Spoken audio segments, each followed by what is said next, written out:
টাকার পর ভাই আদার মেসেঞ্জারে হোয়াটসঅ্যাপে ভিডিও দিছে, দেখি আমার বাড়ি ধাউ ধাউ করে জ্বলতেছে।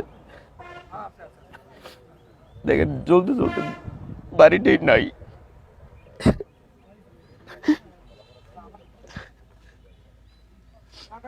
বাড়ি না থাকার একমাত্র কারণ আমি দেশের মানুষের পক্ষে কথা বলেছি, বাংলাদেশের পক্ষে কথা বলেছি। শুধু বাড়ি পুরো দেওয়া হয়নি, আমার ফ্যামিলি মেম্বার সবাইকে মারার প্ল্যান ছিল।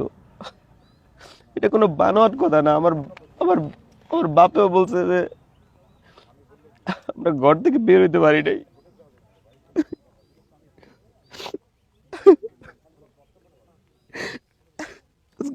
আমার মা বাবা ভাই ভাবি এর কয়লার মতো পাইতাম ভাই,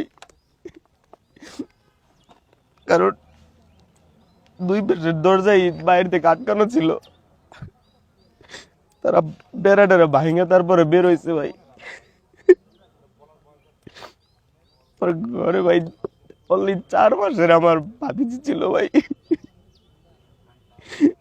4 বছরের আমার ভাতিজা, ওর বাবা মা ভাই ভাবি ছিল। আজকে তারা সবাই বের না হইলে আজকে মরে যেত, আজকে শুধু আমি একাই থাকতাম।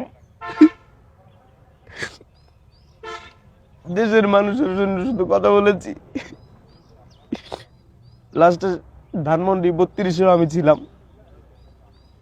বিপ্লব ঘটাই এই সরকারকে বসালাম। এই সরকার কি করলো, কি করতেছে এই সরকার? একটা মানে নিউট্রাল করে একটা দেশকে দিলাম। আজকে আমার ঘর পড়তেছে, কালকে অন্যের ঘর পড়বে।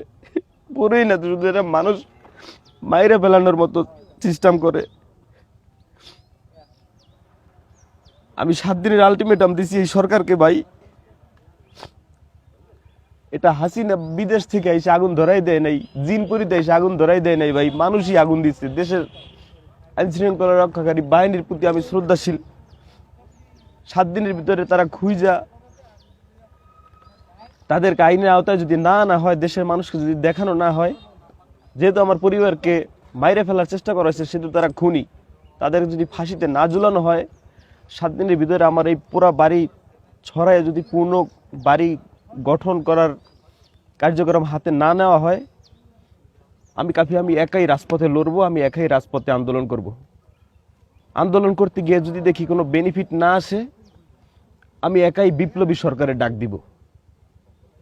আমি বিপ্লবী সরকারের ডাক দিলে এই দেশের বিপ্লবী ছাত্র জনতা, বিপ্লবী মানুষ, দেশের দেশপ্রেমিক, তারা আশা করি এগিয়ে আসবে।